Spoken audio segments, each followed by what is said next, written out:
नहीं है टपकेश्वर महादेव से बड़ी कोई महिमा। होते हैं यहाँ दिनों रात चमत्कार। द्रोण पर्वत से बहती रहती है निर्मल जलधारा। बूंद बूंद से होता रहता है शिव अभिषेक।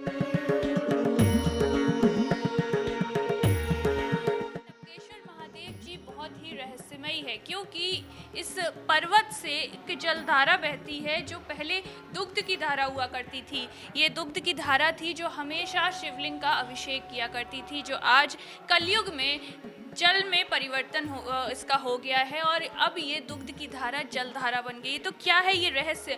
पहाड़ में से कैसे एक जलधारा निकलती है और शिव का अभिषेक करती है, इसके बारे में हम जानेंगे, लोगों से बातचीत करेंगे, पुजारी से जानेंगे कि उनका इस मंदिर को लेकर क्या कहना है।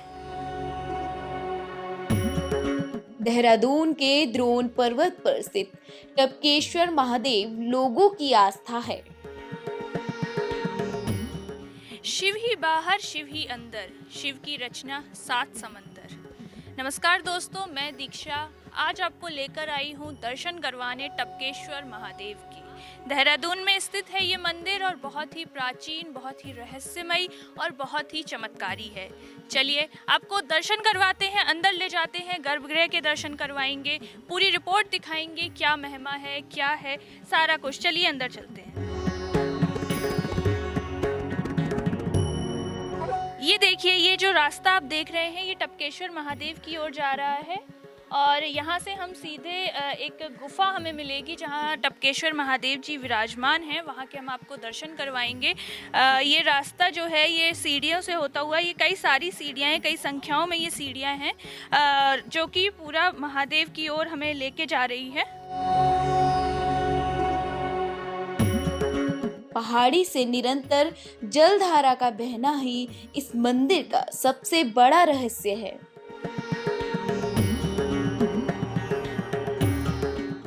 टपकेश्वर महादेव जी के दरबार में हम पहुंच चुके हैं। ये जो आप शिवलिंग देख रहे हैं ये टपकेश्वर महादेव जी है और यहाँ पे जो आप एक बूंद बूंद करके जो जलधारा बह रही है इसको आप देख सकते हैं, ये बिल्कुल ही नेचुरल है और यही एक रहस्य है जिसके बारे में हमने आपको पहले बताया था कि पहाड़ी से जलधारा का बहना और लगातार बहते रहना और शिवलिंग का अभिषेक करना एक बहुत बड़ा रहस्य है। इसके बारे में हम पुजारी जी से जानेंगे। साथ ही आपको हम ये भी बताना चाहेंगे कि कहा जाता है कि यहाँ पे जितनी जोर से आप बम बम भोले का जयकारा लगाते हैं ये जलधारा उतनी ही तेज हो जाती है। इसमें कितनी सच्चाई है ये हम जानते हैं। इसी स्थान पर हुआ था अश्वत्थामा का जन्म। अश्वत्थामा की जिद के आगे भोलेनाथ भी हो गए मजबूर। कपर्दी शिव की कृपा से पहाड़ से बहने लगा था दूध। स्थली भी है और तपस्थली भी है। द्रोण भी संतानहीन थे, उन्होंने भी, उनकी पत्नी ने इच्छा जताई पुत्र की, तो द्रोण बोले, हे प्रिय, हमारे प्रारब्ध में संतान तो है नहीं, लेकिन भगवान सदाशिव की कृपा हो तो असंभव से भी संभव हो सकता है। फिर ये दो दंपत्ति ने फिर यहाँ तपस्या की। उनके तपस्या से भगवान सदाशिव प्रसन्न हुए और पुत्र प्राप्ति का आशीर्वाद प्राप्त हुआ। 9-10 महीने बाद माता कृपी के गर्भ से इसी गुफा में अश्वत्थामा का जन्म हुआ, लेकिन उस बच्चे को पीने के लिए माता कृपी के पास दूध नहीं था। बहुत कोशिश की, दूध प्राप्त नहीं हुआ। फिर चावल पकाया करते थे और ऊपर का पानी निकाल के माड़ हो पेड़ के पत्तों से पिला पिला के बच्चे को बड़ा किए, चलने फिरने लगा। और यहाँ और भी ऋषि लोग जो तपस्यारत थे ऊपर की ओर घास फूस की कुटिया बना के अपने परिवार के साथ रहा करते थे। सुबह सुबह ऋषि पत्नियाँ, ऋषि कुमार गुफा में आया करते थे, तो ऋषि कुमारों के साथ अश्वत्थामा की भी मित्रता हुई और एक रोज़ वो ऊपर की ओर खेलने के लिए उन बच्चों के साथ ऊपर गए। उन्होंने देखा कि सभी बच्चे अपने अपनी माता की गोद में बैठ के कुछ कर रहे हैं, तो इन्होंने देखा और फिर उन ऋषियों से शिकायत की। बोले, हम वहाँ गए बुलाने, तो बोले उनकी माता ने पल्लू से ढका हुआ है, वो हमको देखते हैं उनको ढक देती है और ऊपर से मारती है। बोले, बेटा वो मार नहीं रही, सहलाते हुए उन्हें दूध पान करा रही है। बोले, दूध क्या होता है? बोले, बेटा ये दूध एक श्वेत तर पदार्थ होता है, पीने में मीठा होता है और ये पदार्थ माँ से या तो गाय से प्राप्त होता है और इसके पीने से भूख प्यास मिट जाती है। तो आप जैसे और भी जब बच्चा आता है कोई बाहर से, तो और आप जैसे लोग भी बैठे हुए थे ऋषि मुनि लोग, उन्होंने कहा, अरे हम आप सब जानते हैं कि द्रोणपुत्र अश्वत्थामा ने आज तक दूध का स्वाद चखा नहीं और आप दूध के बारे में बखान किए जा रहे हो। अरे सौभाग्यवश आज द्रोणपुत्र अश्वत्थामा हमारे आश्रम आए हैं, तो आज इनका स्वागत दूध से किया जाए। क्योंकि हमारे घर कोई मेहमान भी आ जाता है, पंजाब में कोई मेहमान हमारे घर आता है, तो हम लोग सबसे पहले उसे एक लस्सी एक गिलास पिला के उसे प्रसन्न कराने की कोशिश करते हैं। इसी तरह उन्होंने एक कटोरा दूध बुलाया और अश्वत्थामा को स्वागत के रूप में उसे एक कटोरा दूध पान कराया। मीठा मधुर लगा, शक्ति का एहसास भी होने लगा। तब से उनके मन में दूध के प्रति लालसा पैदा हुई कि काश ऐसा दूध मुझे रोज़ मिले तो कितना अच्छा होगा। जब सायंकालीन गुफा में आए तो उनकी माता ने वही लकड़े का एक बड़ा सा कटोरा चावल का पानी सुबह का उनके सामने रखा। बोले बेटा सुबह का दूध पी लो, बाद में हम तुम्हारे लिए चूल्हा जलाते और दूसरा ताज़ा दूध हम तुम्हारे लिए और बनाते। बोले माते ये दूध तो मैं आज से नहीं पीऊँगा। मैंने जो ऊपर एक छोटा सा कटोरा पिया माते, बड़ा मीठा और मधुर था, बहुत आनंद आया माते, मैं वही पीऊँगा, अन्यथा बोले आज से मैं नहीं। जिद पे अड़ गए। तो माता कृपी को भी लगा, बड़ा दुख हुआ कि मेरा बेटा है इतना प्यारा सा और मेरा बेटा होने के बावजूद, मैं इसकी माँ होने के बावजूद इसकी मैं प्यास नहीं बुझा पा रही। हे प्रभु, ये मेरी कैसी परीक्षा की घड़ी ना, मैं आज इससे जे तो अब इससे कैसे झूठ बोलूँ। तब द्रोण आए। द्रोण से उन्होंने कहा कि हे स्वामी, अब हमारा बेटा बड़ा हो चुका है और ये दूध और पानी को अब जानने लगा है, अब इसे अधिक झूठ बोलना ठीक नहीं होगा। कृपा करके आप अश्वत्थामा के लिए आप दूध की व्यवस्था करें। तब द्रोण बोले, हे प्रिय, मुझे एक प्रसंग याद आ रहा है। जिस दौरान हम हिमालय की ओर प्रथम बार प्रस्थान किए थे तपस्या के लिए, उस दौरान हमारे मित्र सखा द्रौपद ने हमें वचन दिया था कि तपस्या के दौरान आपको कोई भी जरूरत महसूस हो तो आप मुझे याद करना।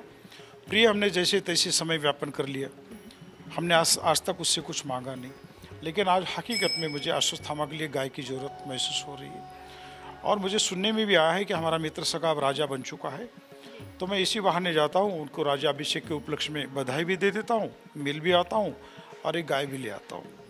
यहाँ से उन्होंने हस्तिनापुर की ओर प्रस्थान किए और वहाँ जाके राजन को बधाई दी। और राजन को जो तो द्रौपद को राजा बनने पे अभिमान हुआ था, तो उन्होंने अनसुनी की द्रोण की और गाय देने से मना कर दिया, उचित सम्मान सत्कार भी नहीं किया।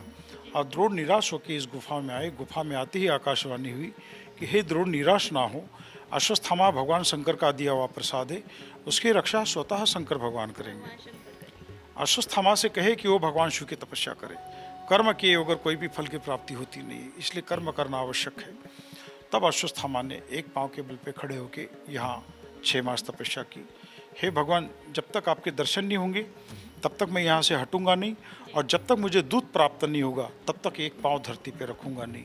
भक्ति योग हठ योग के साथ उन्होंने तपस्या की और पूर्णमासी पे उनकी तपस्या पूर्ण हुई और भगवान सदाशिव भूमार्ग से प्रकट हुए और पूर्ण रूप से उन्हें साक्षात दर्शन दिए, दूध प्राप्ति का वरदान दिए, आजर अमरता का वरदान दिए। और देखते देखते गुफा ने गौ के थन का आकार लिया और वहीं से दूध की धारा आई। वही दूध अश्वत्थामा पिए और अपनी भूख प्यास मिटाए। बाद में जब तक गुफा में रहे, पिता के साथ कंधे में कंधा मिला के अस्त्र शस्त्र का ज्ञान भी प्राप्त करते रहे। बाद में दूध का सिलसिला यहाँ कलयुग तक चलता रहा। तब तक ये शिवलिंग दुधेश्वर के नाम से विख्यात रहा। कलयुग के लगते ही उस दूध का गलत इस्तेमाल होना, भगवान का नाराज होना और वो दूध था वो पानी रूप में बदल जाना। क्योंकि बीच का समय कुछ समय जो तो पूजा अर्चना भी यहाँ रुक गई थी, पूजा मार्ग भक्ति मार्ग से लोग विमुख होने लगे थे। तो कुछ सच्चे भक्तों ने माँ भगवती को पुकारा। माँ भगवती ने उन भक्तों की पुकार सुनी। फिर भगवान शंकर को समाधि से जगाया। हे स्वामी जागो, कलयुग का प्रथम चरण लग चुका है, तो इस धरती पे हालात है, घोर कलयुग लगेगा, तो हे भगवान इन भक्तों की रक्षा कौन करेगा। और आपको भी कोई नहीं जानेगा कि चाहे कितना भी आप डमरू बजाएंगे तो मदारी में आपकी भी गिनती होगी प्रभु, इसलिए आप कुछ करो और भक्तों की रक्षा करो। तब भगवान शंकर ने अपनी योग माया से उस दूध को पानी रूप में बदल दिया और फिर तब से फिर यहाँ जल टपकने लगा। और जल टपकते हुए भक्तों ने देखा। उससे पहले कुछ आलसी वृत्ति के लोग थे यहाँ, दूध पीना और मस्त रहना। आज भी आलसी वृत्ति के लोग क्या चाहते हैं कि कोई सरकारी जॉब मिले, खाली पैसा मिले और मैं आयश करूँ, काम करने की जरूरत ना पड़े। कलयुग में ये मानसिकता है हर व्यक्ति की कि सहज रूप से मुझे धन प्राप्त हो, कुछ ना करना पड़े, बिना मेहनत के फल मिलते। हाँ, एक कलयुग का प्रभाव है। तो इसी तरह फिर वो भक्त लोग भी, सच्चे भक्त लोग भी अंदर आए और उन्होंने देखा जल टपकते हुए, तो उनको भी देखते रहे। हाथ में लोटा धरा का धरा रहा, और जल की टपकन सुनते रहे। कभी सुननी हो तो इस माइक को लगा के आप रात्रि को आइए और शिवलिंग के पास रखिए, और फिर आपको वो जो इतिहास यहाँ का बता रहा हूँ, वो आवाज़ आज भी आपको, वही टप की आवाज़ वही आपको आज भी यहाँ पे सुनाई देगी। तब से लेकर आज तक यहाँ जल की बूंदें टपकती है, और ये स्वयंभू शिवलिंग का अखंड अभिषेक रात दिन यहाँ होता रहता है। और ये स्थान लगभग 6,500 साल पुराना है। पूरे भारतवर्ष से भक्त लोग आते हैं, भगवान शिव को जल अर्पण करते हैं, भगवान शिव का जय जयकारा लगाते हैं। जय जयकारा लगाने से जो शिव भक्त और भी साथ में होते हैं, उनका रोम रोम जो है तो एकदम जाग उठता है, और वो रोम खड़ा होता है बदन का, और एक आनंद की प्राप्ति होती है। इसीलिए जहाँ पे भी शिवालय में होते भगवान शिव के जय जयकारे बोले जाते, हनुमान जी का जय जयकारा बोला जाता है, रामचंद्र प्रभु का जय जयकारा बोला जाता है। उससे बहुत आनंद की प्राप्ति होती है, और वाइब्रेशन भी मिलती है, और हमको शक्ति की भी अनुभूति होती है। इसीलिए हमें जय जयकारा ये हम लोग लगाते हैं, और ये लगाना चाहिए। इससे भी बहुत कुछ प्राप्त होता है। महाराज जी एक जयकारा बोले बाबा के नाम। बोलिए टपके ईश्वर भगवान की जय। क्या दोबारा दूध में परिवर्तित होगा जल? क्या कलयुग में ऐसा संभव है? महाराज जी एक मेरा सवाल, आखिरी सवाल है, क्या आपको लगता है कि ये दोबारा संभव होगा कि ये जो जल में दुग्ध जो है वो जल में परिवर्तित हो गया था, वो दोबारा से प्रभु की कृपा होगी और वो जल जो है वो दोबारा दूध में परिवर्तन हो सकता है इसका? ऐसा है, अभी तो कलयुग का ये प्रभाव है, कलयुग चल रहा है। आप हम न जाने और कितनी योनियां हमें अपने कर्मों के अनुसार वो ग्रहण करनी पड़ेगी, और कई हजारों साल अभी और बाकी है। तो इसकी भविष्यवाणी तो इस धरती पे कोई नहीं कर सकता। तो अभी आपने जाना कि टपकेश्वर महादेव मंदिर का इतिहास क्या है। पुजारी जी ने एक छोटी से छोटी बात, इनका इतिहास, अश्वत्थामा से जुड़ी हुई पौराणिक कथा, हर चीज़ आपको विस्तार रूप से बताई है। तो चलिए अब टपकेश्वर महादेव के मंदिर में और भी कई स्थल ऐसे हैं जहां के दर्शन करना बहुत ज़रूरी है, हम आपको उनके दर्शन करवाते हैं। आपको बता दें कि टपकेश्वर महादेव तक पहुंचने का एक और दुर्गम रास्ता है। कहते हैं जो भी इस रास्ते से भोले शंकर तक पहुंचता है, भोलेनाथ उसकी मनोकामना जरूर पूरी करते हैं। मंदिर में बहती नदी का मनोरम दृश्य भी है, और साथ ही संतोषी माता की कृपा भी भक्तों पर बनी रहती है। दरअसल संतोषी माता का मंदिर लोगों की श्रद्धा का एक नमूना है।